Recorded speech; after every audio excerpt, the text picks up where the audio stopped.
ರಾಮಾಯಣದ ಪುರಾಣದ ರಂಗಭೂಮಿ, ನಂತರ ಭಾರತದಲ್ಲಿ ಶ್ರೀಮಂತ ಸಾಮ್ರಾಜ್ಯದ ರಾಜಧಾನಿ, ಇಂದಿಗೆ ವಿಶ್ವ ಪರಂಪರೆ ತಾಣ ಇದೇ ನಮ್ಮ ಹಂಪಿ. ನಮಸ್ಕಾರ ವೀಕ್ಷಕರೇ, 360 ಕಂಟೆಂಟ್ ಹಬ್ ಅಫಿಷಿಯಲ್ಗೆ ನಿಮ್ಮೆಲ್ಲರಿಗೂ ಸ್ವಾಗತ. ಯಾರೆಲ್ಲ ನನ್ನ ವಿಡಿಯೋನ ನೋಡ್ತಾ ಇದ್ದೀರೋ ಮರಿದೇ ಸಬ್ಸ್ಕ್ರೈಬ್ ಮಾಡಿ. ಇಂದು ನಾವು ಹಂಪಿಯ ಕಥೆಯನ್ನು ಪೌರಾಣಿಕ ಕಾಲದಿಂದ ಇಂದಿನ ಪ್ರವಾಸಿಯ ಕಾಲದವರೆಗೆ ವಿವರವಾಗಿ ನೋಡೋಣ. ರಾಮಾಯಣದ ಹಂಪಿ ಕಿಷ್ಕಿಂಧ ರಾಜ್ಯ. ಹಂಪಿಯ ಇತಿಹಾಸ ಪೌರಾಣಿಕ ಕಥೆಗಳಿಂದಲೇ ಆರಂಭವಾಗುತ್ತದೆ. ಪುರಾಣಗಳಲ್ಲಿ ಇದನ್ನು ಕಿಷ್ಕಿಂಧ ಅಥವಾ ಪಂಪಾ ಕ್ಷೇತ್ರ ಎಂದು ಕರೆಯಲಾಗುತ್ತದೆ. ಇಲ್ಲಿ ಹರಿಯುವ ತುಂಗಭದ್ರಾ ನದಿ ಆಗ ರಾಮಾಯಣ ಕಾಲದಲ್ಲಿ ಪಂಪಾ ನದಿ ಎಂಬ ಹೆಸರಿನಿಂದ ಪ್ರಸಿದ್ಧವಾಗಿತ್ತು. ಈ ಪ್ರದೇಶವೇ ವಾನರ ರಾಜ್ಯದ ರಾಜಧಾನಿಯಾಗಿತ್ತು. ಇಲ್ಲಿ ವಾಸಿಸುತ್ತಿದ್ದವರು ವಾನರ ರಾಜ ವಾಲಿ ಮತ್ತು ಅವನ ತಮ್ಮ ಸುಗ್ರೀವ. ಇಬ್ಬರ ನಡುವೆ ನಡೆದ ಸಂಘರ್ಷವೇ ರಾಮಾಯಣದ ಕಥೆಯಲ್ಲಿ ಪ್ರಮುಖ ತಿರುವು ತಂದದ್ದು. ಮತಂಗ ಬೆಟ್ಟ. ಸುಗ್ರೀವನು ತನ್ನ ಅಣ್ಣ ವಾಲಿಯಿಂದ ಭಯಪಟ್ಟು ಅಡಗಿಕೊಂಡಿದ್ದ ಪರ್ವತ. ಅಂಜನಾದ್ರಿ ಬೆಟ್ಟ, ಭಕ್ತರ ನಂಬಿಕೆಗೆ ತಕ್ಕಂತೆ ಹನುಮಂತನ ಜನ್ಮಸ್ಥಳ. ಋಷಿಮುಖ ಪರ್ವತ. ಇದೇ ಸ್ಥಳದಲ್ಲಿ ರಾಮ ಮತ್ತು ಸುಗ್ರೀವ ಮೊದಲ ಬಾರಿಗೆ ಭೇಟಿಯಾಗಿ ಅಯೋಧ್ಯ ರಾಜಕುಮಾರನಿಗೂ ವಾನರ ರಾಜನಿಗೂ ಸ್ನೇಹ ಬಂಧ ಜೋಡಿಸಲಾಯಿತು. ಈ ಪರ್ವತ, ಗುಹೆಗಳು, ನದಿಗಳು ಎಲ್ಲವೂ ಇಂದಿಗೂ ಹಂಪಿಯ ಸುತ್ತಲಿನ ಪವಿತ್ರ ತಾಣಗಳಾಗಿವೆ. ಅಂದರೆ ಹಂಪಿ ಕೇವಲ ಬಂಡೆಗಳ ನಾಡು ಅಲ್ಲ, ಇದು ರಾಮಾಯಣದ ಹಲವು ಘಟನೆಗಳ ಜೀವಂತ ನೆನಪು.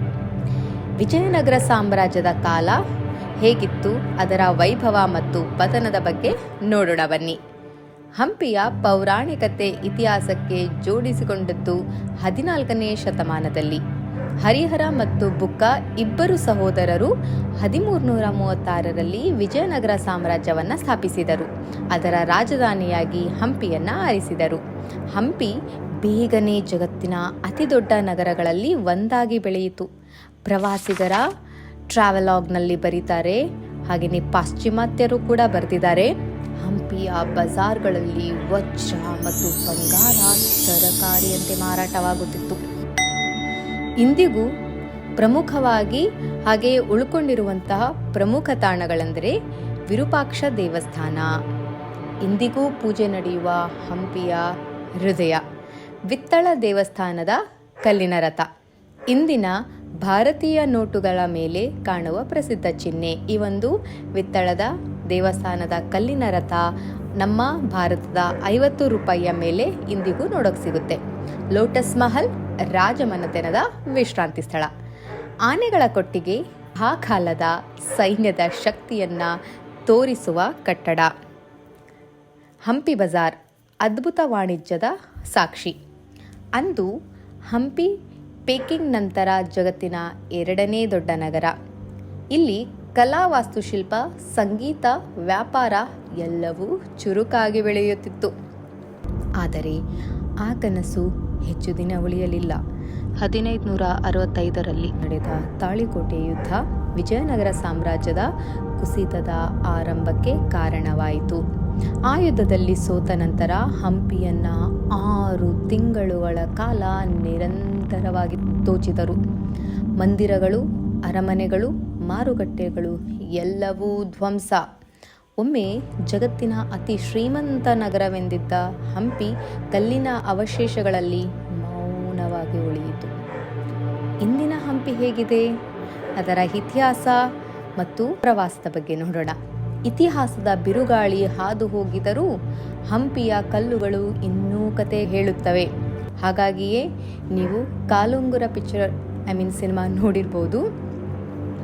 ಹಾಡಿದೆ ಅಲ್ವಾ, ಕೇಳಿಸದೆ ಕಲ್ಲು ಕಲ್ಲಿನಲ್ಲಿ ಕನ್ನಡ ನುಡಿ, ಕನ್ನಡ ನುಡಿ, ಕಾಣಿಸದೆ ಹೊನ್ನ ಚರಿತೆಯಲ್ಲಿ ಹಂಪೆಯ ಗುಡಿ, ಹಂಪೆಯ ಗುಡಿ.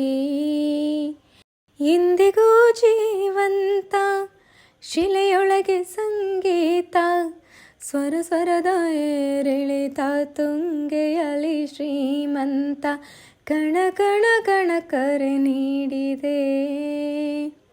ಎಂಥ ಅದ್ಭುತ ಸಾಲು ಮಾರ್ರೆ, ಈಗಲೂ ಸಹ ಹೃದಯ ತುಂಬಿ ಬರುತ್ತೆ.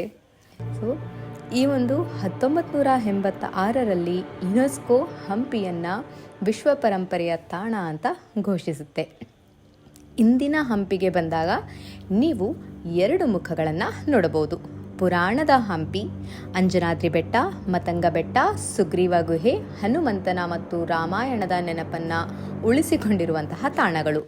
ಇತಿಹಾಸದ ಹಂಪಿ ನೋಡೋದಾದರೆ ಕಲ್ಲಿನ ರಥ, ವಿರೂಪಾಕ್ಷ ದೇವಸ್ಥಾನ, ಅರಮನೆಗಳ ಅವಶೇಷಗಳು, ವಿಜಯನಗರ ಸಾಮ್ರಾಜ್ಯದ ವೈಭವವನ್ನು ನೆನಪಿಸುವಂತಹ ತಾಣಗಳಿವು. ಆದರೆ ಹಂಪಿ ಕೇವಲ ಇತಿಹಾಸ ಮಾತ್ರವಲ್ಲ, ಇಂದಿನ ಪ್ರವಾಸಿಗರ ಸ್ವರ್ಗತಾಣ.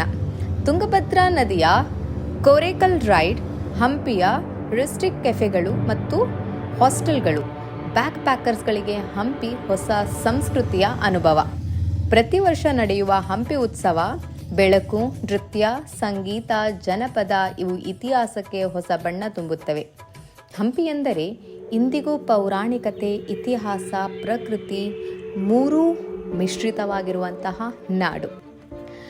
ಸೊ ನೋಡಿದ್ರಲ್ಲ ಸ್ನೇಹಿತರೆ, ಹಂಪಿ ಎಂದರೆ ಕೇವಲ ಕಲ್ಲುಗಳ ಸಾಮ್ರಾಜ್ಯವಲ್ಲ, ಇದು ರಾಮಾಯಣದ ಪುರಾಣವನ್ನು ಹೇಳುವ ವೇದಿಕೆ, ವಿಜಯನಗರ ಸಾಮ್ರಾಜ್ಯದ ವೈಭವದ ನೆನಪು ಮತ್ತು ಇಂದಿನ ಪ್ರವಾಸಿಗರ ಕನಸಿನ ತಾಣ. ಒಮ್ಮೆ ಹಂಪಿಗೆ ಬನ್ನಿ, ನೀವು ಕೇವಲ ಇತಿಹಾಸವನ್ನು ನೋಡುವುದಿಲ್ಲ, ಕಥೆಗಳಲ್ಲಿ ಬದುಕುತ್ತೀರಾ. ಈ ಕತೆ ನಿಮಗೆ ಇಷ್ಟವಾಯಿತೆ? ಹಾಗಾದರೆ ಇನ್ನೇಕೆ ತಡ, ಲೈಕ್ ಮಾಡಿ, ಸಬ್ಸ್ಕ್ರೈಬ್ ಮಾಡಿ. ಮತ್ತೆ ಭೇಟಿಯಾಗುವ ಒಂದೊಳ್ಳೆ ಕಂಟೆಂಟ್ ಜೊತೆ. ಅಲ್ಲಿವರೆಗೂ ನಮಸ್ಕಾರ.